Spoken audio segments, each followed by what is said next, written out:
guys, welcome back to the shed. Okay, so obviously when I started with these lights, these fog lights that I'm using it for an e-bike, I originally had two of them down here. Every time I would take a corner and give her, both motors would kick in and the BMS would kick out because they're drawing too many amps. It's not as bad now, but yesterday it's still doing it. So what we're gonna do, I like the small form factor. I don't like the big bulky lamp on the bike. I like it that small like that. Puts a nice pattern on the road, nice square pattern. Covers the whole front of the bike. So it's a perfect light. Issue with it is the LED draws too many amps. From what it's saying on the website, it's 1 to 2 amps constant. So that's quite a bit when you're on an e-bike. If you're just going to leave it the way it is, I suggest maybe you have a separate pack for your light. You can do that. But what I'm going to do is I'm going to take the other one that I took off inside. We're going to disassemble it and see if I cannot change out the LED to something that's just as bright but doesn't draw so many amps. And I think I have one from a LCD, an old small LCD projector that will fit in that. And I know for a fact that it's 12 volts and it shouldn't draw as many amps as this one is. It won't get that hot either. Then I'll need the fans. We'll disable that. Anything to bring the amps down, and it'll be a perfect light. But as it stands now, if I take a corner and I give her, sometimes it will, sometimes it won't. It'll kick the BMS out and the whole bike will die. I'll have to stop, unplug the battery, which is a major pain in the ass. So let's grab the other one and see what's inside. So I can't get over how many amps these things draw. They're really designed for cars, so.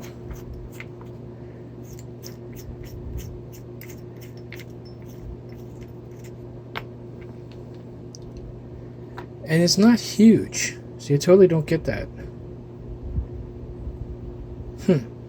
That's weird. The thing is, though, the LEDs that I do have will fit in here, but they're double the size of this one. Like, I mean, the actual filament itself is bigger. I can't get over how small this is and how many amps it draws. I'm probably going to have to desolder it to get it out. No, that's going to suck. Let's see what I can do. The part I can't get over, this little LED draws 1 amp. It's not heat sinked very well either. The casing really doesn't do much good.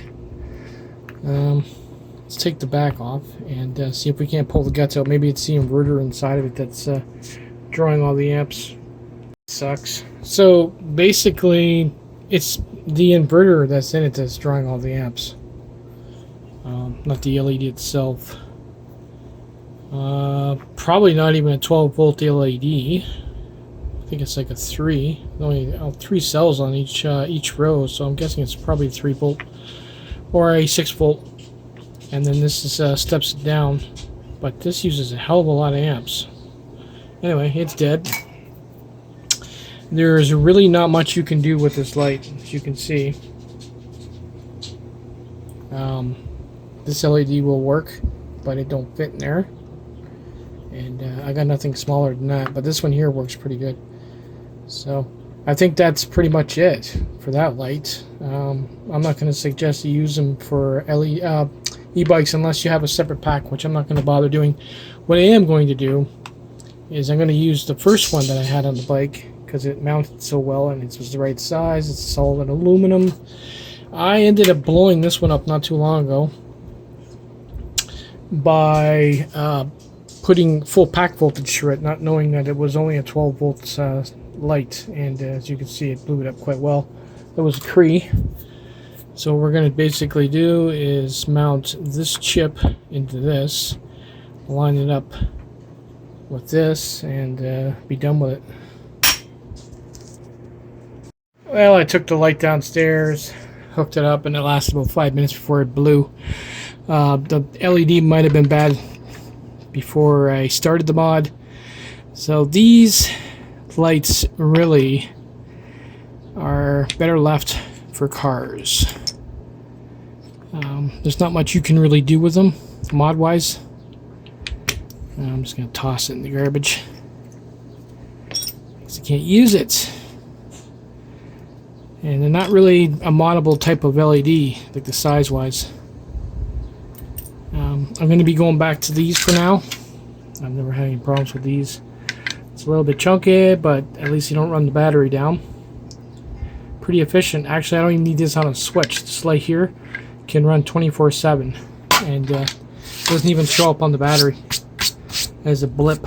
So we'll I guess we're gonna order up another set and try another setup. The only thing I'm gonna do is avoid anything that says fog lights. Obviously that's not gonna work. Later, guys.